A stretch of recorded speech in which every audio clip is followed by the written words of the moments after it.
Hello po mga manay. Ayan, ito yung boses ko. Pasensya na, medyo may pagkapaos tayo.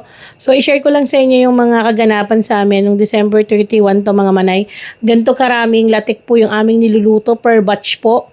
So, kulang pa yan at ganito yung paglagay namin sa aming mga ubi latik. So, itong ginagawa namin ay napakarami nga po nito mga manay kasi nga kasama ito sa aming bundle bilao.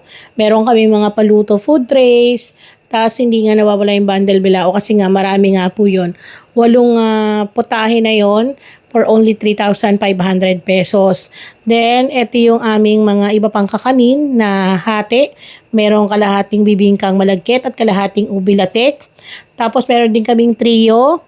Ito yung puto cake, bibingkang malagkit, tapos ubi latik. Meron din kalamay. So marami pa, depende po sa customer na order sa amin.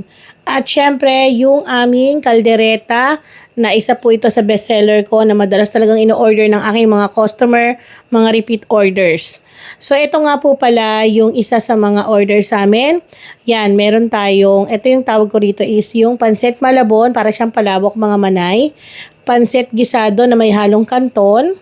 Nakita niyo naman overload sa gulay kahit mahal yung gulay. Tuna penne pasta para sa mga hindi kumakain ng karne. Pork Shanghai. Ito yung ating puto cheese. Chicken cordon bleu. At syempre meron din tayong fried chicken. Yan, ng 10 piraso. Bali, ito 4,000 to mga manay kasi pinalitan ni ma'am yung spaghetti ng pancit malabon. So, dapat to, spaghetti to. So, pag nakuha nyo yon 3,500 lang po yan lahat. Then, eto nga yung ating isa, yung ubi latik.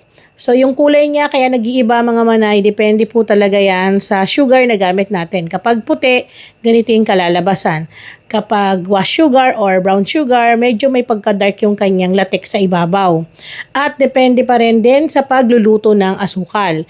Kaya wag din susunugin kasi magiging darker talaga yung inyong latik sa ibabaw kapag napabayaan na masunog yung asukal sa pagtunaw. So, yan lang mga manay. Happy New Year po sa ating lahat!